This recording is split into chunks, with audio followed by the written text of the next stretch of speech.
Ulelelele. Problem? Da, destul de grav.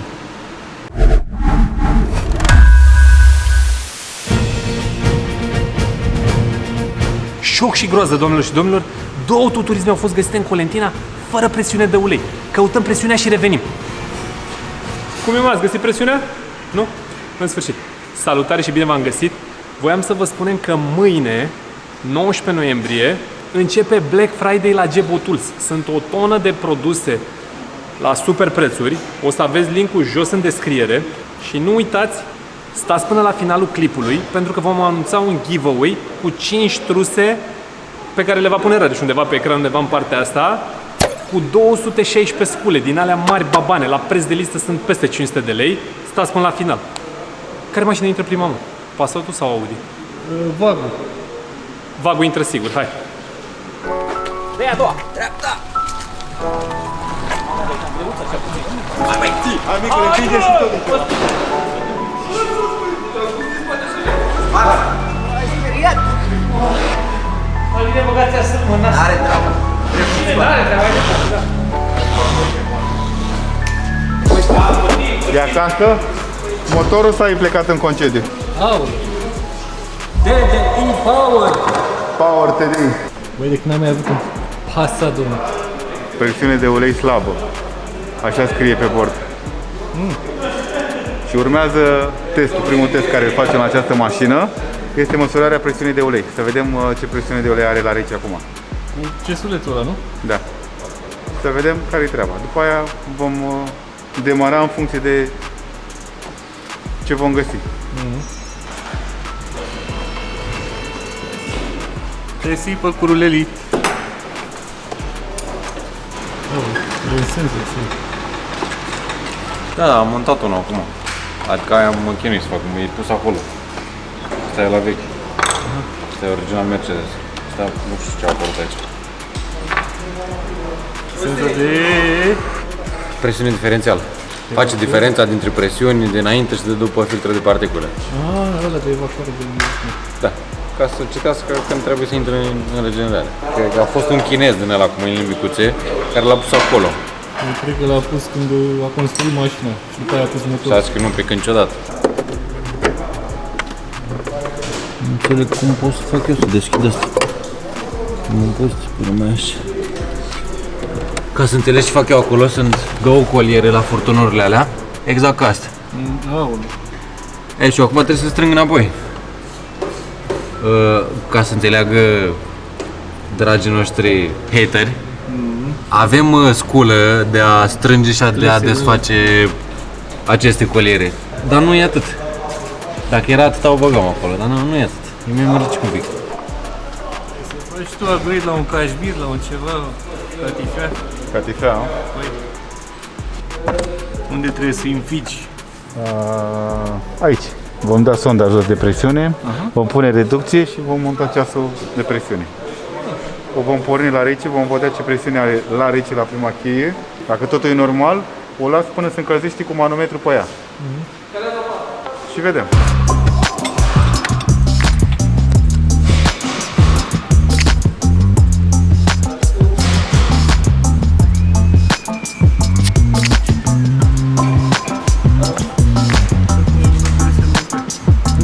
Același șiret.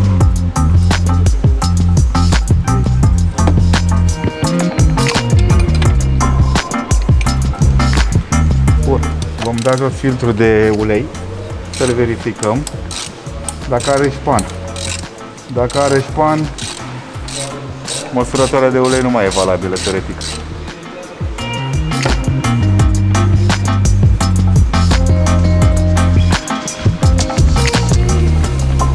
Nu are șpan.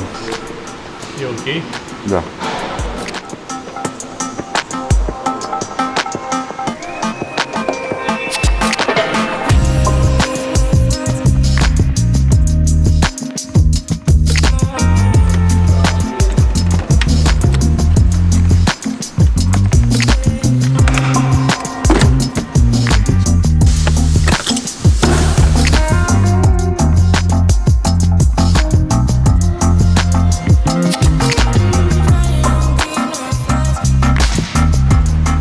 Dacă zic stop, stop, da? Poți să o pornești, te rog. Mai bine nu. De ce ar porni?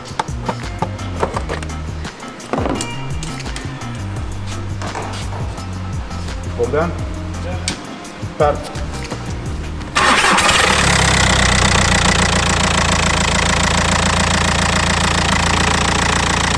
Stop. Dai.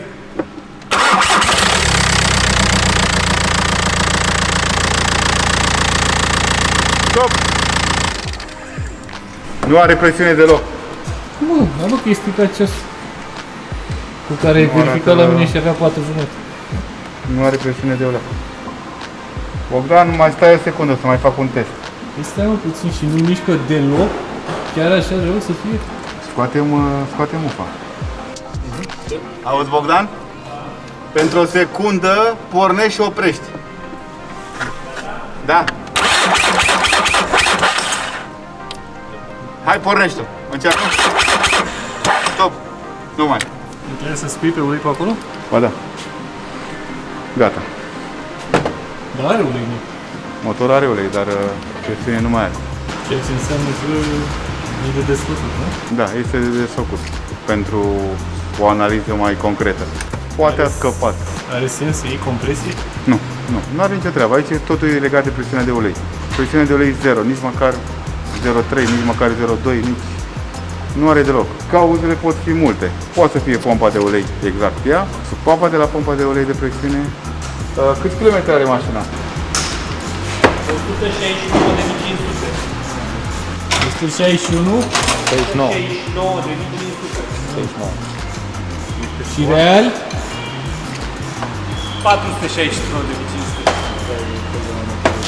E mai screut. Nu, cheamă pe Palin. Palin. Să-și ia vagul acasă. Unde ești, Aline, că ai lucrare? Eu predăm mai departe lui colegul nostru la chirurgie, unde o să-i fac operații pe corp deschis. Pacientul... Alin lucrează de că nu are tot un vac. Oh, băi, da, Alin are un vac mai șmecher. O, da.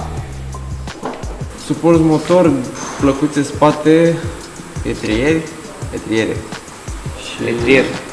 Petriere, ca să simă pereche. Ce simă doar nu? Și cu raport flexibil. Dar pe ăla nu face. Eu doar îl desfac. Na, ai idee cine îl face pe ăla? Nu știu. Îl ducem la cineva care știe să facă. Bă, te mai așteaptă o mașină care are presiune de ulei 0. Care? Passatul ăla de Passat presiune de ulei? Da. Ce model? 2.0 diesel. Păi și dă baia jos să vadă imbusul? Sau? Am imbus pe tot, am investit. Serios? Da, presiune de ulei 0. Zero. Dacă s-a învârtit la acolo. Hai, următorul. Nu, doar am venit să-l încurajăm pe Vali să pornem. Hai, gata? Hai, copii, ei pe mama lor.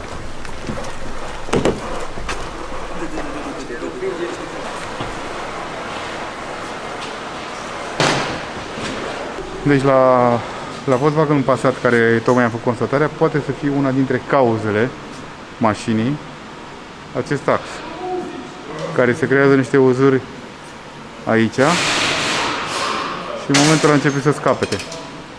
Pompa de ulei este incorporată în cutul cu balansieri. Cine o să desfacă din colegi o să vadă dacă e vorba de asta sau e altceva. Vom vedea. A venit la doctor. Primul lucru, vom localiza filtrul de ulei aici. Al doilea lucru, vom localiza sonda de presiune ulei. Am localizat sonda de presiune ulei pe colțul din stânga, de la chiloasă sus. Ce crezi? Sonda este schimbată, e nouă. Înțeleg că mașina nu are de mult. Da, proprietarul care o are acum prezent, o are de vreo câteva zile. Câteva zile. Da. Olei. Deci nu știe cu certitudine ce s-a întâmplat. Nu știu, a fost, a cumpărat-o și cam atât. Și s-a prins becul de ulei, nu? Da, după câteva zile, în trafic seara, prin oraș, s-a aprins becul de ulei. Este mai ascuns decât ăla. Da.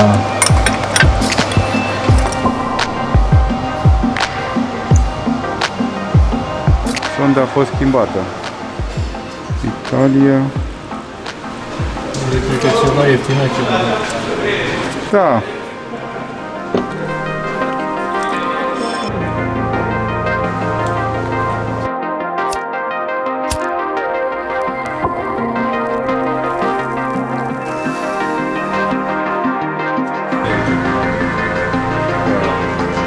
Auzi? Pornește și oprește, nu fă nimic altceva. Dacă crește presiunea rare. Stop! Nimic. Nimic, nu? Poate e rușinos. Ia mai dai o dată tot scurt.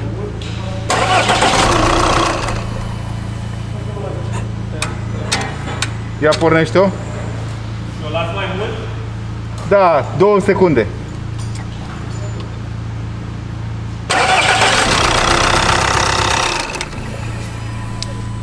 Vine uleiul, dar n-are presiune. Mai dai o, da? Și face aici presiune.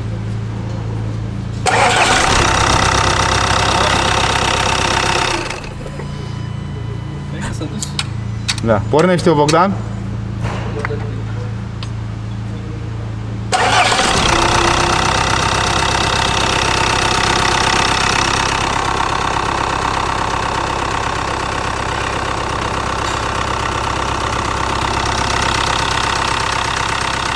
Are 1,9 la rece. Îți spune tradiție acolo, nu? Ce zice? Nu? Ți-a zis ce faci aici? A zis să închideți că vă sunăm noi mai târziu, dar nu mai lăsați motorul să meargă. Da. Da, mesaj? Da, mă, da, a zis pressure, oil too low, turn off engine. Adică în română, țineți-o la 6.000 de ture că nu-i problemă. Nu. Pe bune, chiar am oprit-o că am văzut ăla. Este mufa scoasă și este în aer. Mufa e scoasă de mine. Zic, nu e băi, arată lui că n-are presiune, că n-are mufa. Păi dacă e scoasă mufa, ce vrei să te arate? Da. De-aia îi arată lui Bogdan. O să facem o simulare dacă dau la masă, dacă se stinge becul. Mesaj.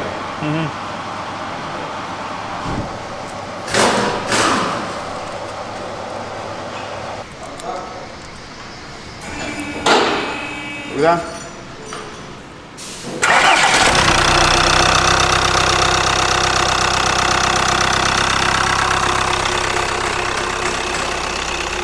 Nici data trecută n-a apărut imediat. Nu mai apare, ai văzut? Cu un fir ți-am rezolvat mașina. Ei dat, Gata, boss, e de vânzare. ei dat presiune off. I-am dat presiune off, i-am anulat, i-am scris în bord, boss, poți să o vinzi, gata. E ca nouă.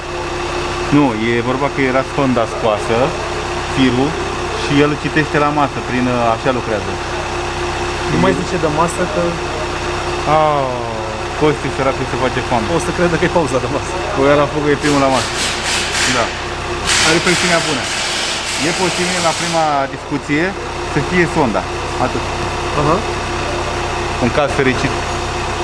Păi Zic și eu. ce ar fi de făcut în continuare? Păi sondă nouă. Dacă se poate originală, pentru că aftermarket se pare că nu ține, este schimbată de cineva. Și clientul a cerut că dacă toate sunt bune și frumoase, să facă o revizie la mașină, ținând că a cumpărat-o de 4 zile, 5. Adică revizie și distribuție sau ce? Da, și uleiul la cutie. Distribuție. Păi da, dar până acolo vrea să stea liniștit că... Vrea să stea liniștit că nu bagă banii în partea altă. Păi de ce convine de bună la... Dacă mai dai și 100.000 înapoi, faci treabă bună după aia, bă. Corect. Stai mă să zicem că e glumă, să nu... Râde.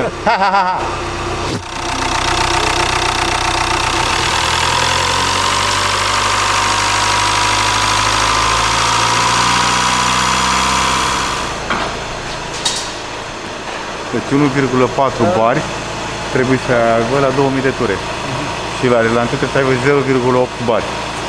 0,8 ajunsese. La relantul. Deci Bogdan 2000 de ture.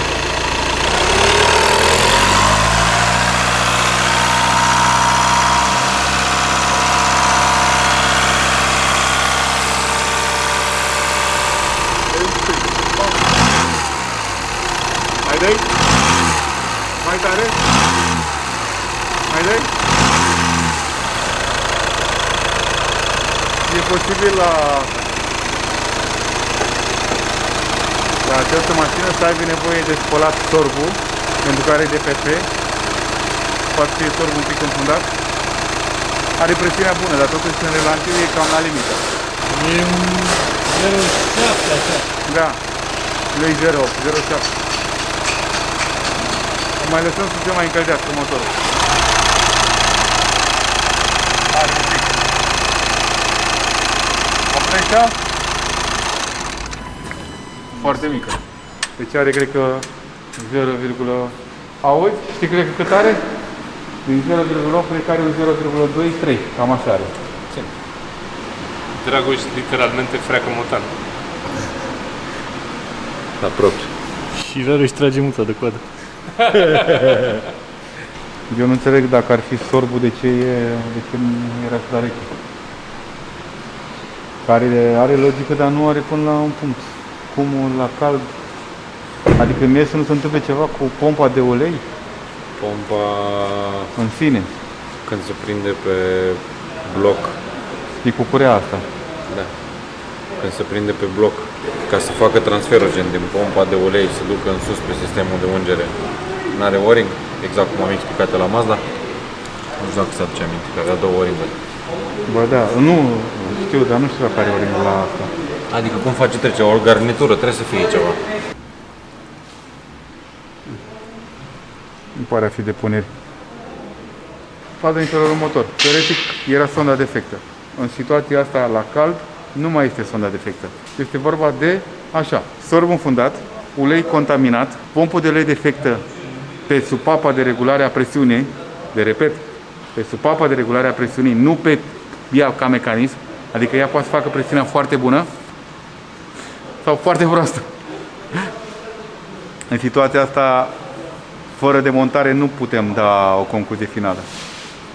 Adică va trebui dată jos baia. Și atunci va include, dacă totul e în regulă ca și motor pe cuzineț, nu s-a întâmplat nimic, nu există pilitură, recomandarea ar fi să-i punem o pompă nouă de ulei, cureaua nouă la pompa de ulei, că e pe curea aceasta, flash curățat motorul, șaibile la injector, care mai există o posibilitate ca uleiul să fie contaminat, că de asta sorbul poate fi înfundat. Pentru că șaibile de la injector de foc se ard, ies gazele și intră în ulei. E cum e la Mazda aia, cum se întâmplă la Da, Mazda. ceva de genul ăsta se întâmplă și aici. Doar că nu știm deocamdată încă, acum în prezent, dacă motorul este afectat 3%, 90% sau 0%. Nu știm. Nu avem cum. La prima vedere se aude bine, funcționează frumos, dar până nu demontăm să mai vedem alte lucruri vizibile, nu putem lua o hotărâre concretă, 100%. Deci și la asta cu demontat. Da, la fel. Acum să vedem care e câștigător. Da. Care intră primul.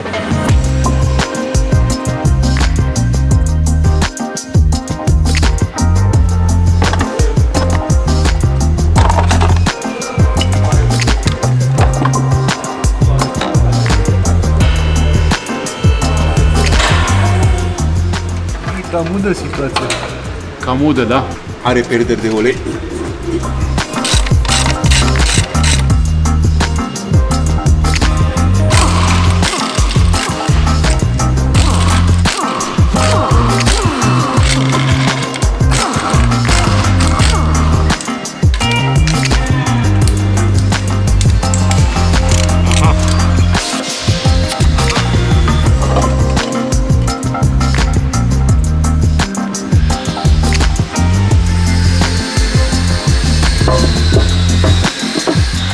La prima vedere pare că n-ar avea șpan.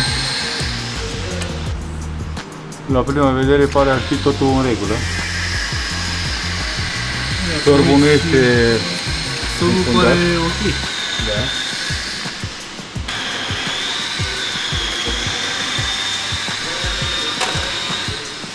Avea un pic de ceva, nu? Pe la care... Da, era o bucată de silicon ceva, dar nu. La Vibrochen, la prima piele nu pare negrit.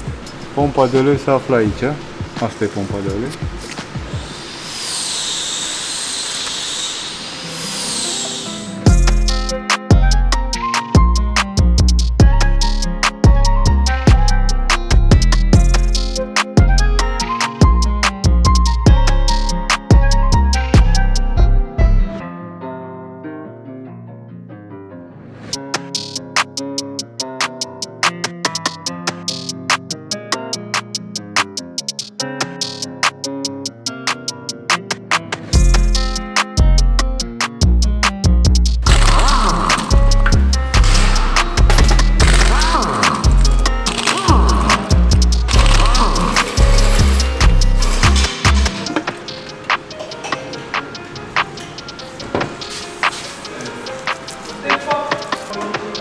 foarte în siguranță asta de aici.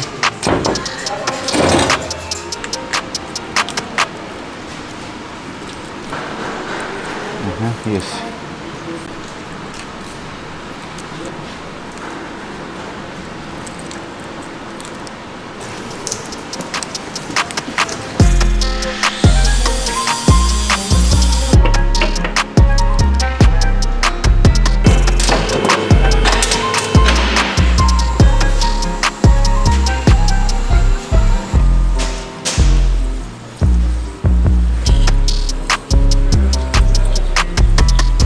Ulelelele.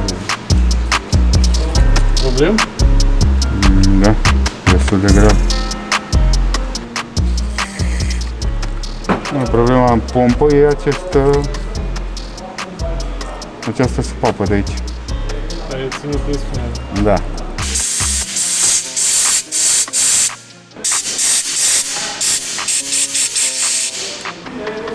Are picipituri în carcasă și zgârieturi foarte multe pe corp. O cimentare. Nu e de la prelucrare. Nu. Nu e la prelucrare, aia e de la... Dar problema e alta, că presiunea de ulei e prea mult care o pierde. Deci pe aici nu cheltuie. Eu zic că nu. Știi ce trebuie să fac, rare, știu? Trebuie să dau jos capacul de culbutori. Să vedem dacă nu au sărit de la culbutori, nu au sărit știfturi de aluminiu pe unde scapă presiunea de ulei.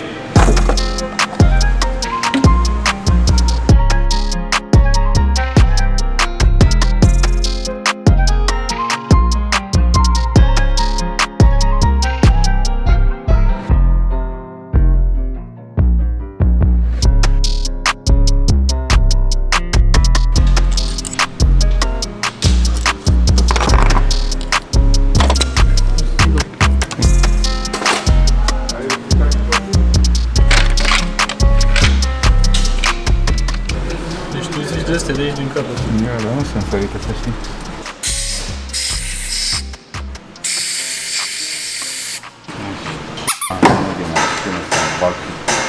Deci unul e aici și unul e aici. Deci nu e nici de la asta.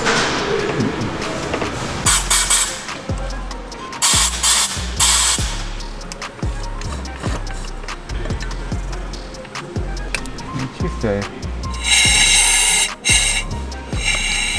Îi dai? Ușor. Opa. Opa ce? Opa. Opa ce? Opa. O dau până în altă parte. Unde mi-a dat? Dragoș, vei un pic, te rog frumos? Suflu pe unde e pompa acum eu. Așa. Uite-te și tu vezi cum iese ulei. Îi dau ușor. Vezi dacă îți balbotează ceva, dacă îi dau ușor, da? Da, balbotează. Bun. Deci a venit ulei, nu? Da. Bun. Dar mai vine pe undeva pe sub mașină. Ia mai de o dată. Mai dau o dată? Ia. Aha. Ok. Ok, bun. Da, acum curge că gen ai mișcat uleiul din filtru și s-a dus în jos, de-aia curge pe jos. Păi pe jos unde? Când curge pe dreapta. Hai să ridicăm mașina, că e o problemă. O din filtru și atât. Și dacă îi dau drumul de aici o să curgă. supapă de presiune? Nu. De ce? Ba da, uite că vine acum. A început. Ce, acum ai presiune acolo? Dai seama. Dă-i drum. Presiune. Dă-i Am drum. o să-mi curgă. Ia mâna de acolo, ca să nu ne Nu că facem ține-o flash pe- ca amândoi. Îl las să cadă pe ăsta. Da, da. Deci cu aer băgat, pompa face, adică e presiune. Fără aer, dacă pompa nu făcea deloc presiune, am crezut că e blocat o supapă în ăsta, ceva de presiune și n-ajunge pe la sondă, când am măsurat-o eu azi dimineață, știi? De-aia am dus să vedem asta. Dar dovadă că nu e blocat. Deci el avea ulei în motor, mergea cu ulei, dar nu mergea cu presiune. Dar am desfăcut pompa de ulei, că am zis că e... Aici e problema. Unde? Asta e uzat ăsta și e uzat și ăla. Îl scot așa, da? Îmi dă cu ulei. Sufli un pic acolo. De-aia bagă-l partea bună. Dacă ar fi bun. Partea bună nici nu intră, vale. Nu, intră. Uite cum e binișor. E uzat bun. Mai nu-i bine ce acolo. E mâncat un pic. stricat și el. Uite, Rareș. Asta e partea care intra în balansier. Pe partea de balansier se uzează să pare mai repede, pentru că aici e jocul înainte și înapoi mai mult. Și uite aici. Fii atent. Uite. E clar, dacă vrei să-l împărți atâta... Dar știi de ce nu pot eu? Pentru că trebuie să fie centra pe jumate, că dacă să o pintești un pic în stânga, în dreapta... Da, cred că acolo ok. Dacă... Uite, uite, uite, uite. Uite. Put... Mă ating. Tăiați, tăiați, tăiați! Gata, am. Deci asta Mamă, e de ăla ce? din pompă, nu? Da, asta face transferul de la pompă la balansier.